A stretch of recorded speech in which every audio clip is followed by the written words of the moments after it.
ଜଣେ ଜିଜ୍ଞାସୁ ଗଙ୍ଗା ମାତାଙ୍କୁ ପଚାରିଲେ, ମାତା, ଯଦି ତୁମ ପାଣିରେ ଗାଧେଇଲା ପରେ ସବୁ ପାପ ମୁକ୍ତ ହୋଇଯାଏ, ତେବେ ସବୁ ପାପ ତୁମ ପାଖରେ ଜମା ରହୁଥିବ? ଗଙ୍ଗା ମାତା ଉତ୍ତର ଦେଲେ, ସବୁ ପାପକୁ ମୁଁ ସମୁଦ୍ରକୁ ଦେଇଦିଏ। ପୁଣି ଜିଜ୍ଞାସୁ ସମୁଦ୍ରକୁ ଯାଇ ପଚାରିଲା, ରେ ସମୁଦ୍ର, ସବୁ ପାପ କ'ଣ ତୋ ପାଖରେ ଅଛି? ସମୁଦ୍ର ହସିକରି ଉତ୍ତର ଦେଲା, ସବୁ ପାପକୁ ମୁଁ ବାୟୁମଣ୍ଡଳକୁ ବର୍ଷା ଆକାରରେ ଦେଇଦିଏ। ବାୟୁମଣ୍ଡଳକୁ ଯାଇ ପୁଣି ପଚାରିଲା, ତୋ ପାଖରେ ସବୁ ପାପ ରହିଛି କି? ବାୟୁମଣ୍ଡଳ ହସି ଦେଇ କହିଲା, ସବୁ ପାପକୁ ମୁଁ ବର୍ଷା ଆକାରରେ ତଳକୁ ପକାଇଦିଏ। ପୁଣି ସେଇ ଜିଜ୍ଞାସୁ ଜଣକ ଯାଇ ମାଟିକୁ ପଚାରିଲା, ରେ ମାଟି, ସବୁ ପାପ କ'ଣ ତୋ ପାଖରେ ଜମା ରହିଛି?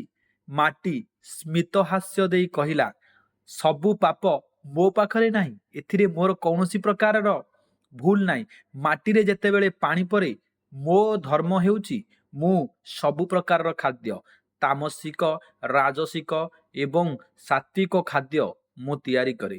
ମନୁଷ୍ୟ ନିଜର ବୁଦ୍ଧି ଅନୁସାରେ ଖାଦ୍ୟ ଖାଇ ପାପକୁ ନିୟନ୍ତ୍ରଣ କରିଥାଏ। ଯେପରି ଅନ୍ନ ସେପରି ମନ, ଯେପରି ପାଣି ସେପରି ବାଣୀ ହୋଇଥାଏ। ଏହା ହେଉଛି ପାପ ନାଶକର ପ୍ରକୃତ ସତ୍ୟ। ଜୟ ସୀତାରାମ, ବନ୍ଦେ ଉତ୍କଳ ଜନନୀ।